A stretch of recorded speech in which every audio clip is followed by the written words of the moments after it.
আমাদেরকে অনেকজন অনেকভাবে অনেক উন্নয়নের কথা শুনিয়েছে। শেষমেশ দেখেছি যে আজকে যে শিশুটা জন্মগ্রহণ করবে ওর মাথায়ও লক্ষ টাকার উপরে ঋণের বোঝা চাপিয়ে দিয়ে স্বৈরাচার দেশ থেকে পালিয়েছে। আর অথচ 16 থেকে 17টি বছর আপনাকে আমাকে মহা উন্নয়নের গান শুনিয়েছে এই দুর্নীতিবাজদেরকে। আর আমরা বাংলায় নতুন করে তাদেরকে দেখতে চাই। দেখতে চাই বলেন, দেখতে চাই বলেন। চট করে ঢুকে বললে পট করে আয়না করে ঢুকিয়ে দেওয়া হবে। চিৎকার দিয়ে কথা বলেন ঠিক না বেঠিক? এই 3.5 মাসে পুরো বাংলাদেশের একটি জায়গা আপনি দেখাতে পারবেন না যে এই দলের কোন ব্যক্তি কোন মানুষের প্রতি জুলুম করেছে এবং বলেছে যে আমাকে 15 থেকে 16 বছর বাড়িতে ঘুমাতে দেয় নাই, পুলিশ কোথায়, একে অ্যারেস্ট করে নিয়ে যান, ধরে নিয়ে যান, এইরকম একটা নজর দেখাতে পারবেন? এরকম দল কোথায় পাবেন? আর এই দল স্যার আপনি কোন দলে যান এখনো কি আপনার বোধগম্য হয় না? কমন সেন্সের কমন বাদ দিলাম, যদি সেন্স থাকে আল্লাহর কোরআনের দিকে এই দলের দিকে ফিরে আসুন। যদি দুনিয়ার জীবনে শান্তি এবং পরকালীন জীবনে যদি মুক্তি পেতে চান আল্লাহ তাআলা যেন তৌফিক দান করেন। আল্লাহুম্মা আমিন বলেন।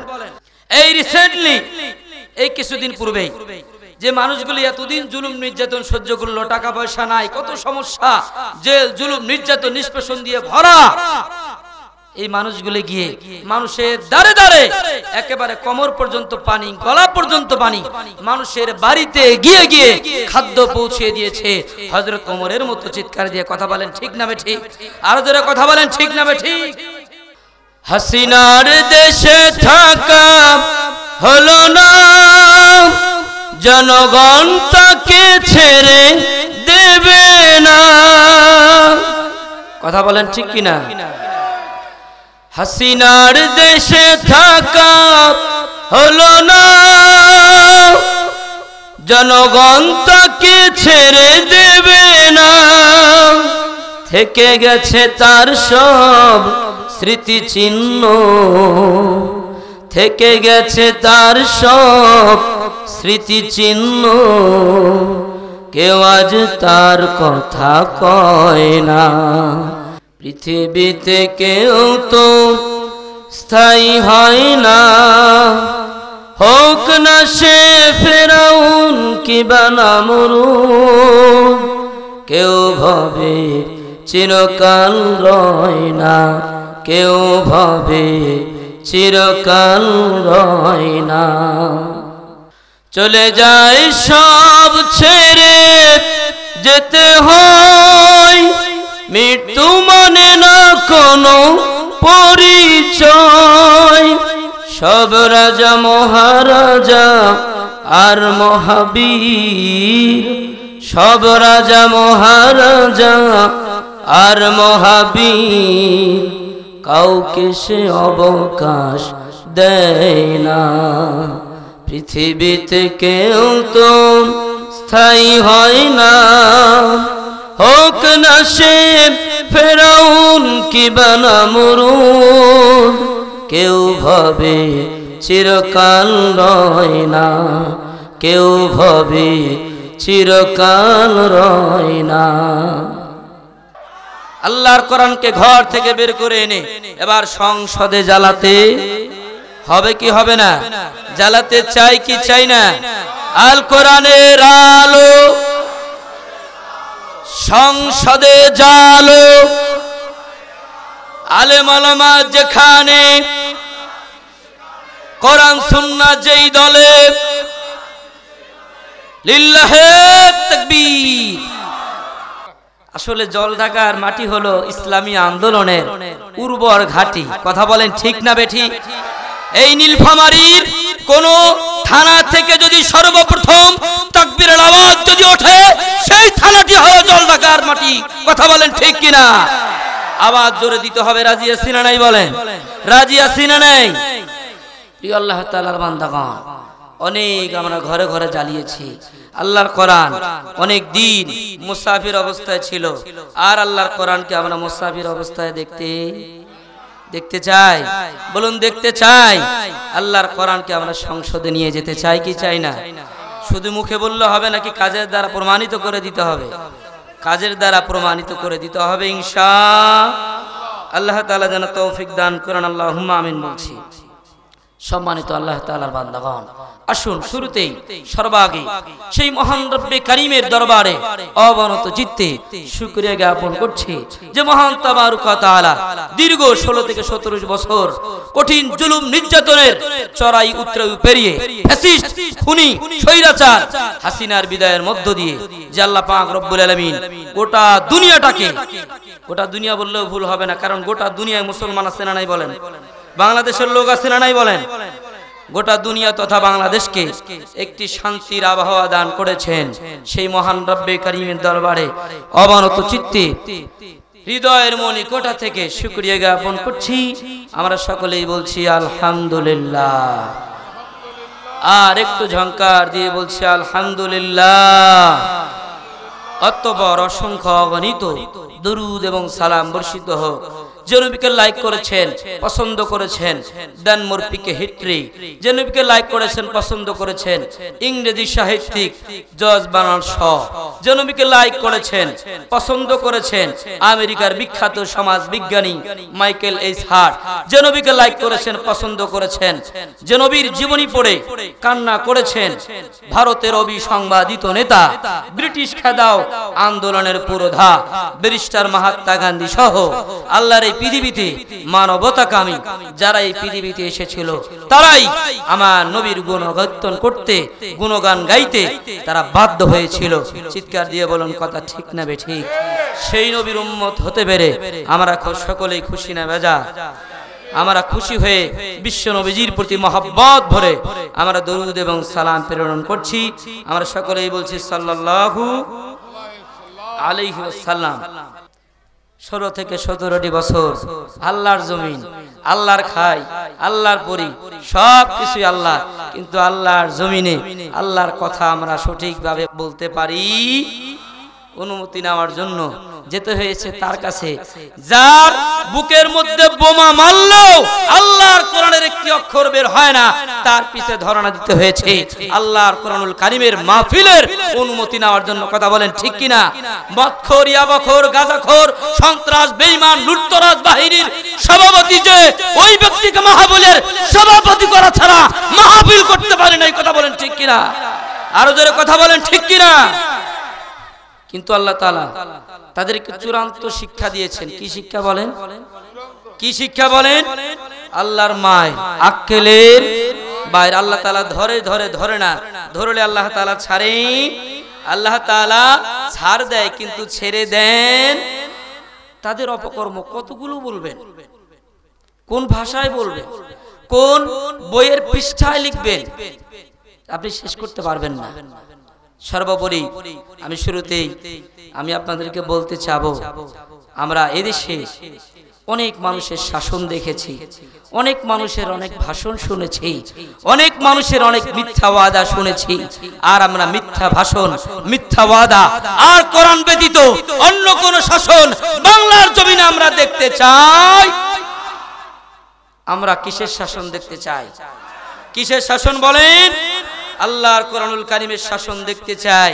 আল্লাহর কোরআনুল কারীমের শাসন দেখতে চাইলে আবারও রক্ত দিতে হতে পারে, জীবন দিতে হতে পারে, স্ত্রী পুত্র সহ আপনার আমার জাগতিক সম্পদ বলতে যা কিছু বোঝায় সব কিছু ছাড়তে হতে পারে, কিন্তু একজন মুমিন আল্লাহর বিধানের বাইরে যেতে পারে না। চিৎকার দিয়ে কথা বলেন ঠিক কিনা? কোরআনের পথ যদি হয় দুর্গম বন্ধুর কণ্ঠ কাকিরণময়, কোরআনের পথ যদি হয় রক্ত পিচ্ছিল, কোরআনের পথ যদি হয় বাজার বিন্ধ্যাচল ভরা, তারপরেও ইমানের দাবিতে বিশ্বাসী প্রত্যেকটা মুমিন মুসলমান ইমানের রক্ত পিচ্ছিল পথে হিমালয় পর্বতের মতো দুঃসাহসিক অভিযাত্রী হিসেবে কদম কদম সামনের দিকে পথ চলবে। দুনিয়ার কোন মুমিন, দুনিয়ার কোন মুসলমান, দুনিয়ার কোন ইমানদার ইমানের পথ ছেড়ে, কোরআনের পথ ছেড়ে তাগুতের পথে, বাতিলের পথে, স্বৈরাচারীর পথে নিজের জীবন পরিচালনা করতে পারে না। কথা বলেন ঠিক কিনা?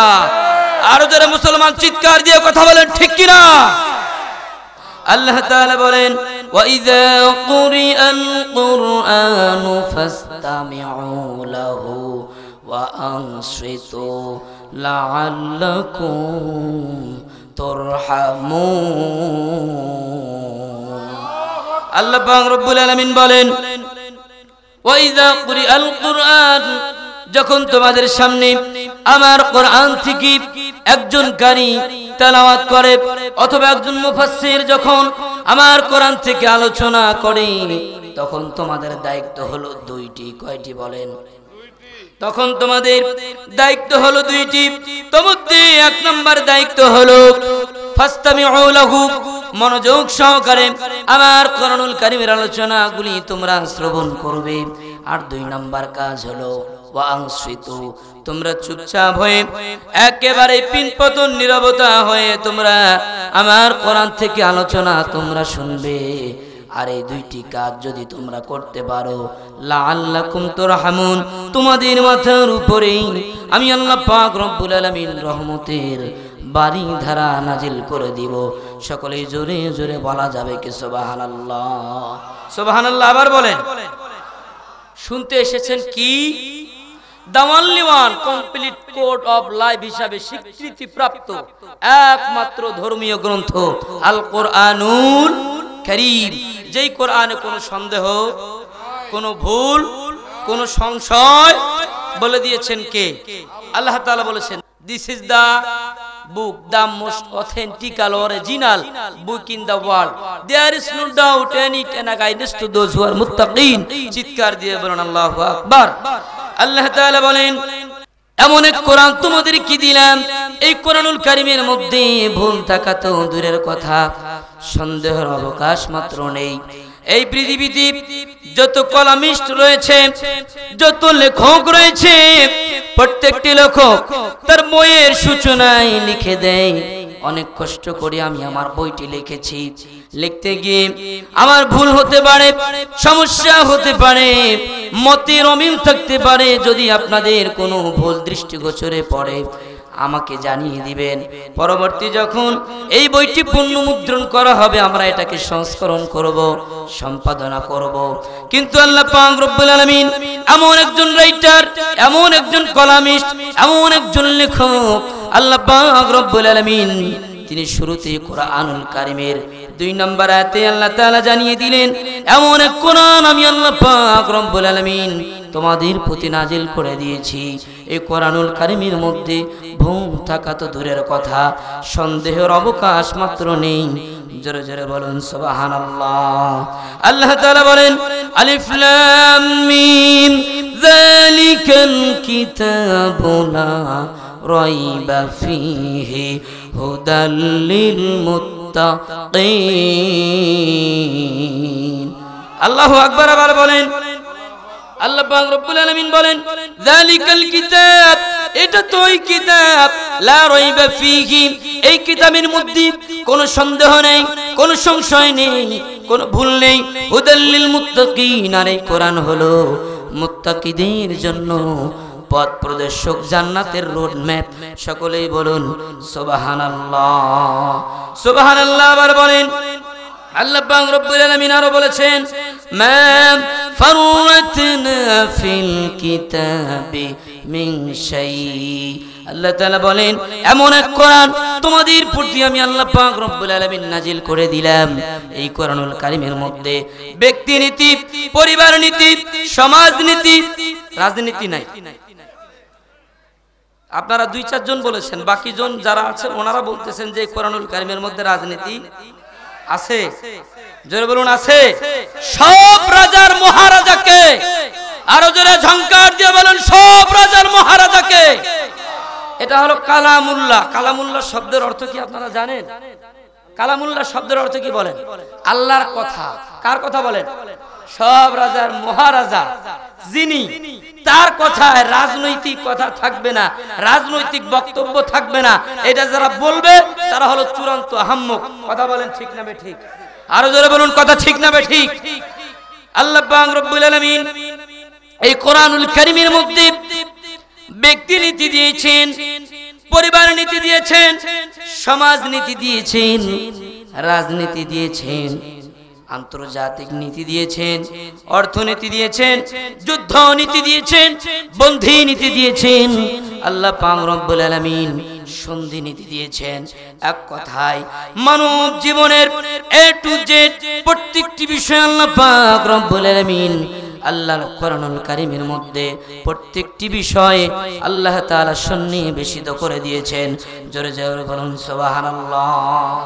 আবার সকলেই বলুন সুবহানাল্লাহ। প্রিয় আল্লাহ পাক রব্বুল আলামিনের বান্দাগণ, আল্লাহর কোরআনে যেহেতু সবকিছুই আছে, এদেশ স্বাধীন হয়েছে 53 বছর হয়ে গেল। কয় বছর বলেন? 53 বছরে আমরা হাওয়া ঘর দেখেছি, আয়না ঘর দেখেছি, মানুষের প্রতি জুলুম নির্যাতন নিষ্পেষণ দেখেছি। যুগ শ্রেষ্ঠ মুফাসসিরকে বিনা অপরাধে কোনো অপরাধ ছাড়াই তাকে সুদীর্ঘ 13টি বছর অন্ধ প্রকোষ্ঠে রেখে দুঃখে দুঃখে আমরা মরতে দেখেছি। 2001 সাল থেকে শুরু করে 6 সাল পর্যন্ত দুটি মন্ত্রণালয় দায়িত্বে ছিল। সেই মন্ত্রণালয় দুটিতে এই 6 বছরের তাদের যে কার্যক্রম, তাদের যে মন্ত্রণালয়, এই মন্ত্রণালয়ে হাজার পাওয়ারের টর্চ লাইট দিয়েও কোন রকমের কোন দুর্নীতি খুঁজে পাওয়া যায় নাই। আরে তাদেরকে কিভাবে ফাঁসি দেওয়া হয়েছে সেটাও আমরা দেখেছি। এভাবে যদি আমরা চলতে থাকি, আল্লাহর কোরআনকে মাইনাস করে, আল্লাহর কোরআনকে মুসাফির অবস্থায় রেখে এভাবেই যদি আমরা চলতে থাকি, কসম আল্লাহর, ওয়াল্লাহি তাল্লাহি বিল্লাহি, যত চেষ্টাই করেন না কেন, বাংলার জমিনের অনাচার, দুরাচার, দুর্নীতি, রাহাজানি, জোরজার মুল্লুকতার সহ যত সমস্যা রয়েছে, কোন সমস্যার সমাধান হবে না কেবলমাত্র শুধুমাত্র আল্লাহর কোরআনকে জায়গা মতো তথা সংসদ ভবনে নিয়ে গেলেই এই সমস্ত অনাচার বন্ধ হয়ে যাবে। চিৎকার দিয়ে একবার কথা বলেন, ঠিক না বেঠিক? অনেক মানুষ বলে, হুজুর মানুষ মসজিদে নামাজ পড়াবে। কোথায় নামাজ পড়াবে বলেন? মসজিদে নামাজ পড়াবে, মাদ্রাসায় চাকরি করবে, মিলাদ পড়বে, বিভিন্ন ধর্মীয় কাজ যেগুলো আছে এগুলো তারা করবে। হুজুর মানুষ কেন রাজনীতির মধ্যে যাবে? ওদের মনে হয়, ওদের চিন্তা, ওদের ধারণা যে রাজনীতিতে থাকবে খারাপ মানুষ। তারা নিজেরাই যেন বলতে চায় যে রাজনীতি যারা করবে তারা খারাপ মানুষ করুক। কথা বলেন ঠিক না বেঠিক? রাজনৈতিক অঙ্গনে, ইউনিয়নে, উপজেলায়, জেলায়, বিভাগীয় পর্যায়ে এবং সংসদ ভবনে ভালো লোক থাক, এটা আমরা চাই কি চাই না? চাই কি চাই না বলেন? ভালো লোক থাকে না বিধায় যার স্বামী নাই, যার রোজগার করার মতো কোনো লোক নাই, ওই মহিলাকে কি দেওয়া হয় বলেন? বিধবা ভাতা দেওয়া হয়। এই বিধবা ভাতা, এই বিধবা ভাতার কার্ড নিতে গেলেও সেখানেও 5000 টাকা লাগে। কথা বলেন ঠিক না বেঠিক? ওই জায়গায় যদি কোনো দাড়িওয়ালা, টুপিওয়ালা, আল্লাহওয়ালা মানুষ যদি থাকতো, 5000 টাকা তো দূরের কথা, 5 পয়সাও লাগতো। এবার শুন, বয়স্ক ভাতা যেটি বলছিলাম, একেবারে বয়সের বাসে নত জানু হয়ে গিয়েছে, চলতে পারে না, ফিরতে পারে না, কোনো কাজ করতে পারে না, এমন একজন বৃদ্ধ মানুষ, তার জীবনের সবটুকুন সময় শেষ, রোজগার করার মতো তার সময় একেবারে শেষ, সে ভালোভাবে হাঁটতেই পারে না, লাঠি ভর দিয়ে হাঁটে। এই বৃদ্ধ মানুষটিও যখন ইউনিয়ন পরিষদে যায়, যে যখন বলে যে একটা বয়স্ক ভাতার কার্ড দরকার, ওই বৃদ্ধ মানুষ যার 1 টাকা রোজগার করার মতো শক্তি নাই, ওই বৃদ্ধ মানুষকেও 5000 টাকা দিয়ে তারপর বয়স্ক ভাতার কার্ড নিতে হয়। কথা বলেন ঠিক কিনা? এর চাইতে মানবতার জন্য লজ্জা, এর চাইতে মানবতার জন্য ন্যাক্কারজনক কথা আল্লাহর আসমানের নিচে জমিনের উপরে দ্বিতীয়টি হতে পারে? আপনাদেরকে কথা দিচ্ছি, আল্লাহর কোরআন দ্বারা যদি দেশ সুগঠিত হয় এবং সংসদ ভবন যদি গঠিত হয়, আল্লাহর কসম করে বলছি, কোন জায়গায় কোনো দুর্নীতি থাকবে না, কোন জায়গায় কোনো ঘুষ থাকবে। 1 বছরের জন্য যদি ঘুষ বন্ধ হয়ে যায়, আমার সোনার বাংলা, আপনার সোনার বাংলা, এই সবুজ শ্যামলা এই দেশ 1 বছরের মধ্যেই অনেক উন্নয়নশীল রাষ্ট্রের কাতারে দাঁড়িয়ে যাবে। চিৎকার দিয়ে কথা বলেন ঠিক না বেঠিক?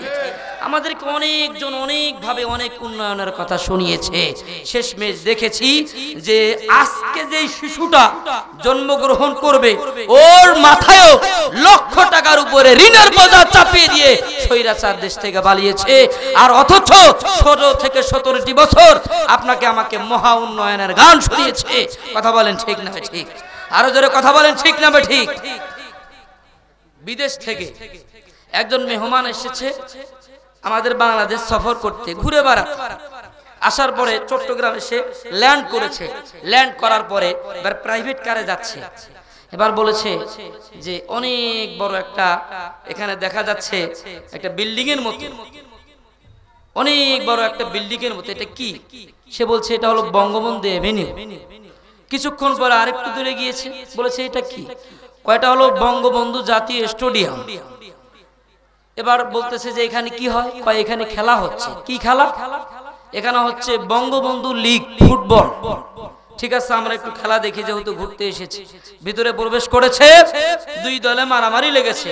মারামারি লাগার পরে ইট পাটকেল নিক্ষেলের সময় ওই বিদেশি লোকের মাথায় একটি পাটকেল বা ইট লেগেছে। লাগার পরে এই লোক তো বেহুশ হয়ে গিয়েছে। এবার হুঁশ ফেরার পর বলতেছে আমি এখন কোথায়? এবার বলতেছে যে আপনি এখন বঙ্গবন্ধু হাসপাতালে। কোথায় বলেন? বঙ্গবন্ধু হাসপাতালে। এবার বলতেছে আল্লাহর হস্তে মাপ চাই, কিছুক্ষণ পর আবার বলিয়েন না যে বঙ্গবন্ধু কবরস্থানে আছে। এই আওয়ামী লীগ 15 থেকে 16 বছর যত টানা বঙ্গবন্ধু বঙ্গবন্ধু নাম জপেছে, তার 100 ভাগের 1 ভাগ যদি আল্লাহর নাম জপতো, তারা আল্লাহর ওলিতে পরিণত হয়ে যেত। কথা বলেন ঠিক না বে ঠিক? আরো জোরে কথা বলেন ঠিক না বে ঠিক? পদ্মা সেতুর দুই দিকে যদি এটা মোরাল হয়েছে বঙ্গবন্ধু, এই দুই দিকের দুই মোরালেই কোটি কোটি টাকা তারা দুর্নীতি করেছে। কথা বলেন ঠিক না বে ঠিক? এই দুর্নীতিবাজদেরকে আর আমরা বাংলায় নতুন করে তাদেরকে দেখতে চাই। দেখতে চাই বলেন? দেখতে চাই বলেন? চট করে ঢুকে বললে পট করে আয়না করে ঢুকিয়ে দেওয়া হবে। চিৎকার দিয়ে কথা বলেন ঠিক না বে ঠিক? কিন্তু অনেকে এখনো বলছে যে আগেই ভালো ছিলাম। কারা বলে জানেন? আগে তো চাঁদাবাজি করতো। কি করতো বলেন? আগে তো ইনকাম করা লাগতো না, চাঁদাবাজি করে খেত। কোন জায়গায় কোনো ঝগড়া হলে দুই পক্ষকে গিয়ে বলতো যে তোমার ঝগড়া আমি মীমাংসা করে দিব, 5000 টাকা লাগবে। আরেক পক্ষকে বলতো যে আমি তোমার পক্ষে রায় দিব, টাকা লাগবে 10,000। এইরকম ভাবে তারা 15 থেকে 16টি বছর যে ইনকাম তাদের ছিল, হঠাৎ করে ইনকাম বন্ধ হয়ে যাওয়ার পরে তারা তো বলবেই আগেই ভালো। যারাই বলবে যে আগে ভালো ছিলাম, বুঝবেন যে ওরা হলো চাঁদাবাজের লিডার। কথা বলেন ঠিক না বে ঠিক? আরো জোরে কথা বলেন ঠিক না বে ঠিক?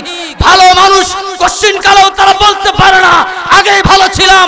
আগেই যুগশ্রেষ্ঠ মুফাসসির সহ এদেশের শত শত মানুষকে যেভাবে নির্বিচারে অবিচারে হত্যা করেছে, কোন সুস্থ মস্তিষ্কের মানুষ বলতে পারে না যে আমরা আগে ভালো ছিলাম। কথা বলেন ঠিক না বে ঠিক? প্রিয় আল্লাহ তাআলার বান্দাগণ, অনেক মানুষ বলে হুজুর মানুষ মসজিদে থাকবে, মাদ্রাসায় থাকবে, তারা কেন রাজনীতি করবে? এই রাজনীতির ব্যাপারে আল্লাহ পাক রব্বুল আলামিন আমাদেরকে আদেশ দিয়েছেন। কোরআনুল কারীমের অন্যতম সূরা, কোরআনুল কারীমের 3 নম্বর সূরা, সূরা আলে ইমরানের 104 নম্বর আয়াত কারিমে আল্লাহ তাআলা বলেছেন, আমি খুতবায় যে আয়াতটি পড়েছিলাম, আল্লাহ তাআলা বলেন ওয়াল তাকুম মিনকুম উম্মাতুন ইয়াদউনা ইলাল খায়রি ওয়া ইয়ামুরুনা বিল মা'রুফি ওয়া ইয়ানহাউনা আনিল মুনকার ওয়া উলাইকা হুমুল মুফলিহুন। আল্লাহু আকবার বলেন। আল্লাহ পাক রব্বুল আলামিন বলেন, তোমাদের মধ্যে এমন একটি দল থাকা দরকার। এমন একটি কি থাকা দরকার বলেন? আরো জোরে বলুন, কি থাকা দরকার? এ কথা বলে দিয়েছেন কে? আরো জোরে বলুন কে? আপনি তো বলেন 5 ওয়াক্ত নামাজ পড়বো, রোজা রাখবো, আমি মারামারিতে নাই, আমি ওই সব ভেজালে নাই। উনি যেন আল্লাহর নবীর চাইতেও বেশি বোঝে। আল্লাহর নবী 27টি যুদ্ধে সামনের দিক থেকে নেতৃত্ব তথা সেনাপতির দায়িত্ব পালন করেছেন, আর উনি বড় সুফি আল্লাহর নবীর চাইতে। আমি এইসব মারামারিতে নাই, কাটাকাটিতে নাই, আমি সুবহানাল্লাহ পড়বো, আলহামদুলিল্লাহ পড়বো, আল্লাহু আকবার পড়বো, নামাজ রোজা রাখবো, আমি জান্নাতে চলে যাব। মনে হয় জান্নাত ওনার মামু বাড়ি। কথা বলেন ঠিক না বে ঠিক? আরো জোরে কথা বলেন ঠিক না বে ঠিক? ইমানের পথ, কোরআনের পথ, জান্নাতের পথ, এটা ফুলে বিছানো নয়, এটা তো কাঁটাযুক্ত পথ। কি যুক্ত পথ বলেন? জোরে বলুন, কি যুক্ত পথ? ইমানের পথ কাটায় ভরা, ফুল বিছানো নয়।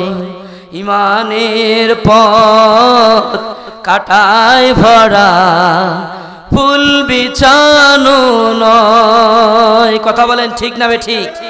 ইমানের পথ এটা কাঁটাযুক্ত পথ। আপনি সুবহানাল্লাহ আলহামদুলিল্লাহ আল্লাহু আকবার বলে আপনি জান্নাতে যেতে পারবেন? আপনি মানেন কোনটা? যেটাতে কোনো মান নাই। কয় খাওয়ার পর মিষ্টি খাওয়া সুন্নত, এটা খাবো। মিসওয়াক করা সুন্নত, মিসওয়াক করব। আবার পাগড়ি বাঁধা সুন্নত, পাগড়ি পরবো।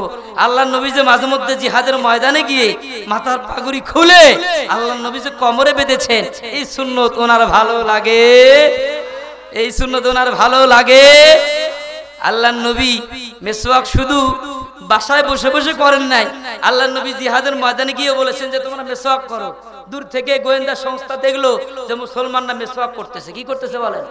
কয় এমন ভাবে মিসওয়াক করতেছে মুসলমান, মনে হয় একেবারে চাবায়া খাবে দাঁত দিয়ে। কথা বলেন ঠিক না বেঠিক? মনে হচ্ছে যে মুসলমানরা দাঁত ধারালো করতেছে। কথা বলেন ঠিক না বেঠিক? কাফেররা ভয় পেয়ে গিয়েছিল। আর আপনার মিসওয়াক দেখে শয়তানও ভয় পায়। প্রিয় আল্লাহ তাআলার বান্দাগণ, জান্নাতের পথ এত সহজ নয়। জান্নাতের পথ হলো কণ্টকাকীর্ণ পথ, কাঁটাযুক্ত পথ। জান্নাতের পথ যদি আপনি অর্জন করতে চান, আল্লাহ পাক রব্বুল আলামিন রোড ম্যাপ জানিয়ে দিয়েছেন। আল্লাহ পাক রব্বুল আলামিন বলেন তোমাদেরকে ইসলামিক রাজনৈতিক সিস্টেমে আমার কোরআনকে পৃথিবীর জমিনে তুমি যেই দেশে আছো ওই জমিনে আল্লাহর কোরআনকে তথা আমার কোরআনকে বিজয়ী রূপে তোমাদেরকে বিজয়ের আসনে আমার কোরআনকে তোমাদেরকে রাখতে হবে। আল্লাহ পাক রব্বুল আলামিন বলেন ওয়ান্তাকুম মিনকুম উম্মাতুই ইয়াদউনা ইলাল খায়র। তোমাদের মধ্যে এমন একটি দল থাকা দরকার, এমন একটি গোষ্ঠীকে থাকা দরকার, এমন একটি দল তোমাদের মধ্যে থাকতেই হবে। এই দলের কাজ কি? এই দলের কর্মসূচি কি? এই দলের কর্মসূচি হলো উম্মাতুন ইয়াদউনা ইলাল খায়র। এই দলের প্রধান মূল কর্মসূচি হলো এই দল মানুষদেরকে কল্যাণের দিকে ডাকবে। কিসের দিকে বলেন? আরো জোরে বলুন, কিসের দিকে? আর কল্যাণ কোন পথে আসবে? আল্লাহ পাক রব্বুল আলামিন এটিও জানিয়ে দিয়েছেন। আল্লাহ তাআলা বলেন ওয়া ইয়া'মুরুনা বিল মারুফ। যারা কল্যাণ চাইবে, যারা কল্যাণকামী হবে, যারা কল্যাণ প্রাপ্ত হবে, তাদের এক নাম্বার কাজ হলো ওয়া ইয়া'মুরুনা বিল মারুফ। যারা ভালো কাজের মানুষদেরকে আদেশ দিবে। কোন কাজের বলেন? আরো জোরে বলুন, কোন কাজে? কোন কাজের বলেন? বাংলাদেশে শুধুমাত্র একটি দল আমরা বারংবার দেখেছি মানুষদেরকে কোশ্চিন কালেও কোন সময়ের জন্য মানুষদেরকে অকল্যাণের দিকে, খারাপের দিকে আহ্বান করে। যেই মানুষগুলি 15 থেকে 16টি বছর কঠিন জুলুম নির্যাতন সহ্য করলো, নিপীড়ন সহ্য করলো, বাড়িতে ঘুমাতে পারলো না, পাতিনেতা কল করে দেয় আছে নাকি? কয় হ্যাঁ বাড়িতে আছে। বাড়িতে আছে, সঙ্গে সঙ্গে বাড়ি থেকে বের হয়ে গিয়ে ভুট্টা বাড়িতে, নাড়া বাড়িতে, বিভিন্ন জায়গায় জঙ্গলে গিয়ে এই ব্যক্তি শুয়ে পড়ল। কিন্তু যেই মানুষগুলি এত জুলুম নির্যাতন করলো, পুলিশ দিয়া ধরায় দিল, তাদের যখন ক্ষমতা চলে গেল একটা নজিরও দেখাতে পারবেন না যে তারা গিয়ে প্রতিশোধ গ্রহণ করেছে। কথা বলেন ঠিক না বেঠিক? আরো জোরে বলুন ঠিক না বেঠিক? এই যে 3 থেকে 4 মাস হয়ে যাচ্ছে, 3 মাস পার হয়েছে, 4 মাসের কাছাকাছি, 3.5 মাস। এই 3.5 মাসে পুরো বাংলাদেশের একটি জায়গা আপনি দেখাতে পারবেন না যে এই দলের কোন ব্যক্তি, কোন মানুষের প্রতি জুলুম করেছে এবং বলেছে যে আমাকে 15 থেকে 16 বছর বাড়িতে ঘুমাতে দেয় নাই, পুলিশ কোথায়, একে অ্যারেস্ট করে নিয়ে যান, ধরে নিয়ে যান। এইরকম একটা নজির দেখাতে পারবেন? এরকম দল কোথায় পাবেন? আর এই দল ছাড়া আপনি কোন দলে যান, এখনো কি আপনার বোধগম্য হয় না? কমন সেন্সের কমন বাদ দিলাম, যদি সেন্স থাকে আল্লাহর কোরআনের দিকে, এই দলের দিকে ফিরে আসুন। যদি দুনিয়ার জীবনে শান্তি এবং পরকালীন জীবনে যদি মুক্তি পেতে চান, আল্লাহ তাআলা যেন তৌফিক দান করেন। আল্লাহুম্মা আমিন বলেন, জোরে বলেন আল্লাহুম্মা আমিন। আল্লাহ পাক রব্বুল আলামিন বলেন তোমাদের মধ্যে এমন একটি দল থাকা দরকার যারা মানুষদেরকে কল্যাণের দিকে আহ্বান করবে এবং সৎ কাজের দিকে আহ্বান করবে এবং অসৎ কাজ থেকে মানুষদেরকে বিরত রাখবে। এবার এখানে দেখেন, কেউ যদি কল্যাণের দিকে আহ্বান করে, সৎ কাজের দিকে আদেশ করে, অসৎ কাজ থেকে মানুষদেরকে বিরত রাখে, এই তিনটি কাজ যদি কোনো দল, কোনো গোষ্ঠী, কোনো দেশের জনগণ যদি করে, বলেন তো ওই দেশে দুর্নীতি, রাহাজানি, অশান্তি, ছিনতাই, ইফটিজিং কোনো কিছুই কি হতে পারে? বলুন, হতে পারে? প্রিয় আল্লাহ তাআলার বান্দাগণ, আল্লাহ পাক রব্বুল আলামিন কোরআনুল কারীমের 3 নম্বর সূরা, সূরা আলে ইমরানের 10 নম্বর আয়াতে কারিমায় আল্লাহ পাক রব্বুল আলামিন আরো জানিয়ে দিলেন, কুনতুম খায়রা উম্মাতিন উখরিজাত লিন-নাসি তা'মুরুনা বিল মা'রুফি ওয়া তানহাউনা আনিল মুনকার ওয়ালিল্লাহিল আকিবাতুল উমুর। আল্লাহু আকবার বলেন। আল্লাহ পাক রব্বুল আলামিন বলেন, কুনতুম খায়রা উম্মাতিন উখরিজাত লিন-নাস। আল্লাহ পাক রব্বুল আলামিন বলেন, তোমরাই শ্রেষ্ঠ জাতি, তোমরাই উত্তম জাতি, তোমাদেরকে বের করা হয়েছে মানবতার কল্যাণের জন্য। আর কল্যাণ কোন কাজে হবে?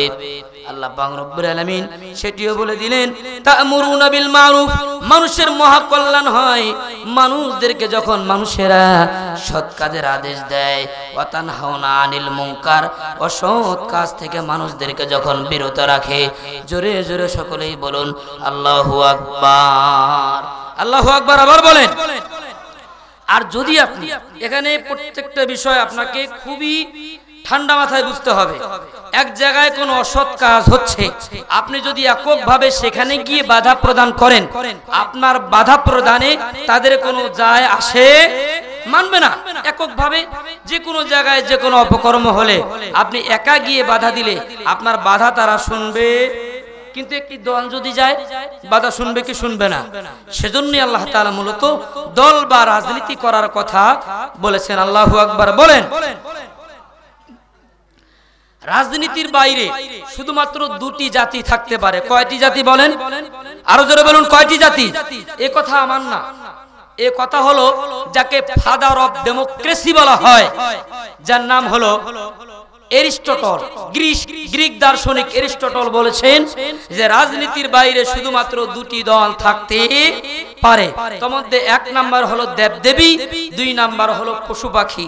সে যেহেতু মুশরিক ছিল, তার কথাটাকে আমরা একটু সম্পাদন করে দিচ্ছি, কারেকশন করে দিচ্ছি যে রাজনীতির বাইরে শুধুমাত্র 2টি দল থাকতে পারে, 2টি জাতি থাকতে পারে। 1 নাম্বার হলো ফেরেশতা আর 2 নাম্বার হলো পশু পাখি। এর বাইরে যে যতই বলুক না কেন যে আমি রাজনীতি করি না, অবশ্যই কোনো না কোনো সে রাজনীতির সাথে সম্পৃক্ত আছে অবশ্যই। সেজন্য আমি বলতে চাইবো, দুনিয়ার যত রাজনীতি, যত কিছু, যত যা কিছু থাকুক না কেন, সব কিছুকে উপেক্ষা করে আপনি চলে আসুন আল্লাহর কোরআনুল কারীমের ছায়াতলে ইসলামী রাজনীতিতে। আল্লাহ পাক রব্বুল আলামিন আমার ভাইদেরকে আসবার তৌফিক দান করুন, আল্লাহুম্মা আমিন বলেন। এই রাজনীতি হলো আবার 2 প্রকার। 1 নাম্বার হলো নিন্দিত রাজনীতি। নিন্দিত রাজনীতি কাকে বলা হয়? নিন্দিত রাজনীতি ওই রাজনীতিকে বলা হয় যে রাজনীতির মধ্যে দুর্নীতি রয়েছে, গুম রয়েছে, হত্যা রয়েছে, রাহাজানি রয়েছে, অবিচারে ব্যভিচারে মানুষদেরকে খুন রয়েছে, বিভিন্ন ভাবে মানুষদেরকে কষ্ট দেওয়া রয়েছে। এটা হলো নিন্দিত রাজনীতি। আর নন্দিত রাজনীতি কোন রাজনীতিকে বলা হয়? নন্দিত রাজনীতি হলো ওই রাজনীতি যেই রাজনীতি 15 থেকে 20 বছর বা 15 থেকে 16টি বছর কঠিন জুলুম নির্যাতন সহ্য করেও যে জায়গায় বন্যা হয় সেই জায়গায় ছুটে যায়, যে জায়গায় আগুন লাগে সেখানেই ছুটে যায়, যে জায়গায় আহত, যে জায়গায় সমস্যা সেখানেই ছুটি গিয়ে নিঃস্বার্থভাবে মানুষদের কল্যাণ করে, মানুষদের ভালাই করে, মানুষের উপকার করে। এরাই মূলত নন্দিত রাজনীতিবিদ। চিৎকার দিয়ে একবার কথা বলেন, ঠিক না বেঠিক? আরো জোরে বলুন, ঠিক না বেঠিক? আপনারা দেখেছেন